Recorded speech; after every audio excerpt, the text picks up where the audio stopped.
अस्सलाम वालेकुम गाइस, कैसे हैं आप सब। उम्मीद करता हूं आप सब खैरियत से होंगे। जनाब आज हाजिर हूं एक नई इंफॉर्मेटिव वीडियो के साथ। तो जनाब वीडियो शुरू करने से पहले मेरे सामने जरा वो शक्लें आए ना कि जिन्होंने एजेंट से फट्टी लगवाई है अभी तक। ओ कितने बदसूरत हो तुम लोग। की हाल है? ठीक हो ना? खुश हो? नहीं हो भाई। रोमानिया का वर्क परमिट जेन में बिठा लो। रोमानिया।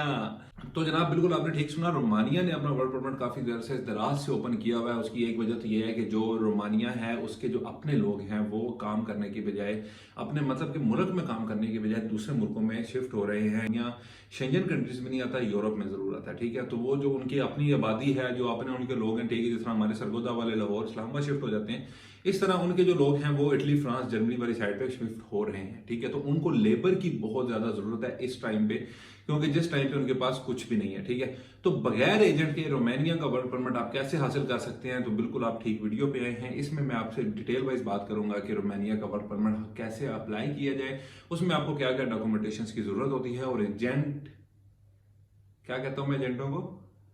सही सोच रहे हो। बहुत ऊपर जाओगे तुम लोग, बहुत ऊपर जाओगे, मैं कह रहा हूं। इसके बगैर मतलब कि ये जो एजेंट होते हैं इनके बगैर आप कैसे अप्लाई कर सकते हो सिर्फ 120 यूरो में, और वो 120 यूरो भी वापस मिल जाएंगे अगर नहीं लगेगा तो। लेकिन लगेगा, अच्छे की उम्मीद रखो। और मैं एक और बात बताता चलूं, करना आप लोगों ने खुद है। मेरा काम सिर्फ आप लोगों को प्रोसीजर और इन्फॉर्मेशन बताना है। मैं आप लोगों का अप्लाई नहीं करवा सकता। काफी लोग इंस्टाग्राम पे आके मुझे मैसेज करते हैं और मुझे कहते हैं कि भाई अप्लाई करना कैसे। मैं नहीं अप्लाई करवाता, मैं एजेंट नहीं हूं। मैं एजेंट से बचा रहा हूं तुम लोगों को। एजेंट नहीं हूं मैं, आप लोगों ने खुद अप्लाई करना है। मैं सिर्फ प्रोसीजर बता सकता हूं, ठीक है, और आपको डॉक्यूमेंटेशन बता सकता हूं कि आपको एक वे दिखा सकता हूं कि आपका मतलब ये जो खड्डों वाला रास्ता है वो मोटरवे वाला कैसे बन सकता है, वो मैं आप लोगों को बता सकता हूं। ठीक है, अब अप्लाई करने से पहले आप लोगों ने करना क्या? अप्लाई करने से पहले आप लोगों के पास कोई ना कोई स्किल्स होना चाहिए। ठीक है, स्किल से मुराद ये नहीं कि आप लोगों के पास स्किल्स है, जो नहीं है वो भी नहीं जा सकते। जा आप लोग भी सकते हो यार, मजदूरी के लिए कोई स्किल की जरूरत नहीं होती। मजदूरी मजदूरी होती है। अगर स्किल सीख लोगे तो मजदूरी नहीं करनी पड़ेगी, फिर आप लोगों को अपना काम वहां पे मिल सकता है, और जो कि बहुत अच्छा होता है। वो तो सर्दी बहुत होती है ना, मैं ये नहीं कह सकता एयर कंडीशन में मिल जाएगा, तो हीटर के नीचे काम जरूर मिल जाएगा आप लोगों को, ताकि बाहर -7 या -5 की सर्दी बर्दाश्त करने से 10 दर्जे बेहतर है। तो जनाब अब आपने अप्लाई कैसे करना है? अप्लाई ऐसे करना है कि अगर उधर काफी ज्यादा स्किल वर्कर वीजे मिलते हैं, अगर आप आईटी की फील्ड से हैं, या अगर आपको कोई टेक्निकली काम आता है, कोई डिप्लोमा वगैरह किया हुआ है, किसी चीज में स्पेशलाइजेशन की हुई है, कोई टेक्निकली काम सीखा हुआ है, लाइक गाड़ियों का सीखा हुआ है, लाइक बिल्डिंग मटेरियल का सीखा हुआ है, इंजीनियरिंग का, अगर इंजीनियर हो आप लोग, ऑटो कैड किया हुआ है, ठीक है, नक्शा नवीस हो आप लोग। सिंपल लफ्जों में, ठीक है, क्योंकि जो मेरे भाई मुझे ज्यादातर देखते हैं ना वो इतने ज्यादा खास पढ़े लिखे नहीं होते।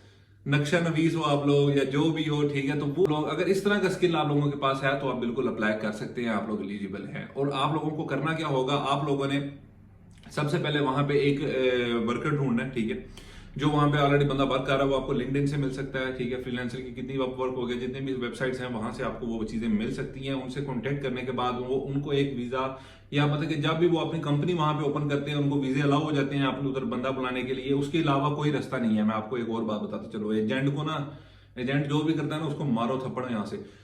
कोई भी और रास्ता नहीं है। ठीक है, आप लोगों ने सिर्फ उसको टच करना है। टच करने के बाद आप लोगों ने उससे बात करनी है कि यार मुझे वीजा निकलवा के दो। वो पैसे डिमांड नहीं करेगा, वो आपको काम देगा आपके स्किल्स के ऊपर। ये मैं जो वीडियो बना रहा हूँ ये स्किल वर्कर्स के लिए है। इसके ऊपर जिस बंदे को सिर्फ जूती पहननी आती है, या कपड़े पहनने आते हैं, या हाथ में घड़ी पहननी आती है, उसके लिए बिल्कुल भी नहीं है।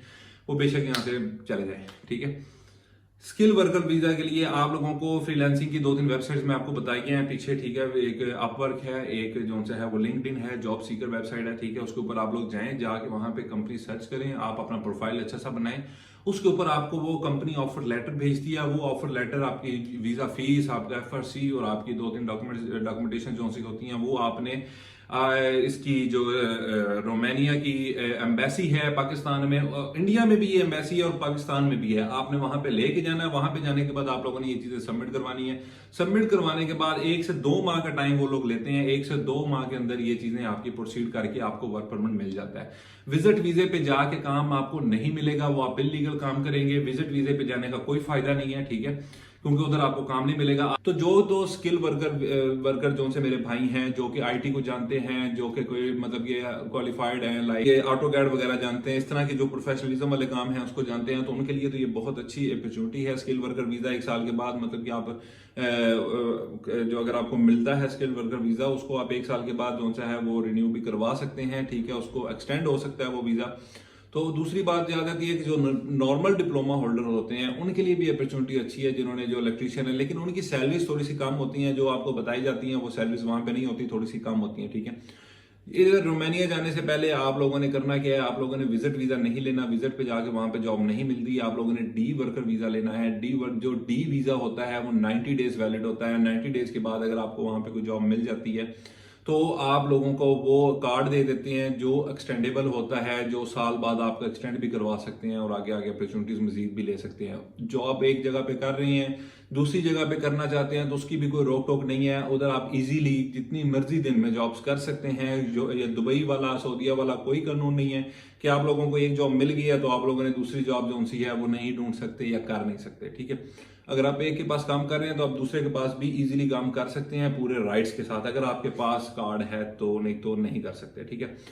इसकी एक अपॉर्चुनिटी जो सी पाकिस्तानियों के लिए बहुत अच्छी है वो ये है कि जब आप लोग यहाँ पे मतलब कि रोमानिया जाते हैं, आप लोगों को कार्ड मिल जाता है। कार्ड मिलने के बाद आप अपनी फैमिली को भी वहां पे बुला सकते हैं। फैमिली को बुलाने के बाद अगर आपका बेटा या बेटी वहां पे हो जाता है, कोई भी आपका बच्चा हो जाता है, ठीक है, तो वो रोमानियन बोर्न होगा, उसको रोमानियन गवर्नमेंट वाले सारे लॉज उसके ऊपर अप्लाई किए जाएंगे, उसको रोमानियन पासपोर्ट दिया जाएगा, उसको रोमानियन हुकूमत जो सी है वो जो बच्चों का खर्चा वगैरह देती है वो भी देगी। तो क्या क्या समझे, लैने ला देनी है उसे जाके, समझ रही हो ना, समझ रहे हो ना, लाइनें लगा देनी है वहां पे जाके, छोड़ना नहीं है। 15-16 बच्चे पारे।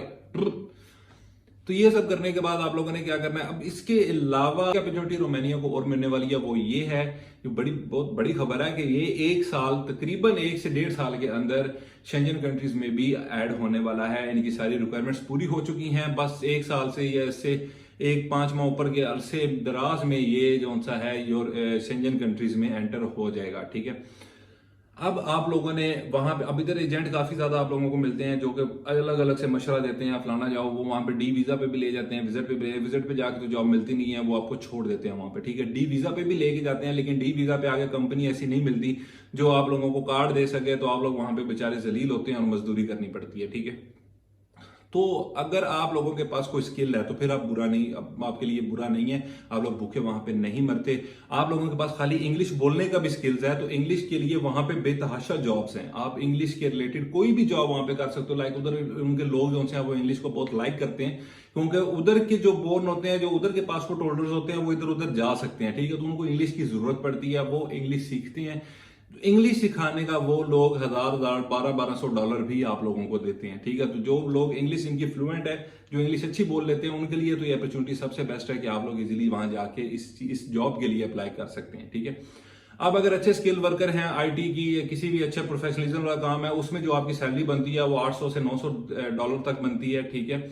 और जो नॉर्मल डिप्लोमा होल्डर्स हैं, लाइक जिन्होंने इलेक्ट्रिशियन है, कोई साथ कोई प्लम्बर है, ठीक है, उसकी सैलरी 3 से लेके 500 डॉलर तक बनती है, इससे ऊपर नहीं बनती, ठीक है। वो भी अगर आप लोगों को जॉब मिलती है तो, नहीं तो नहीं मिलेगी।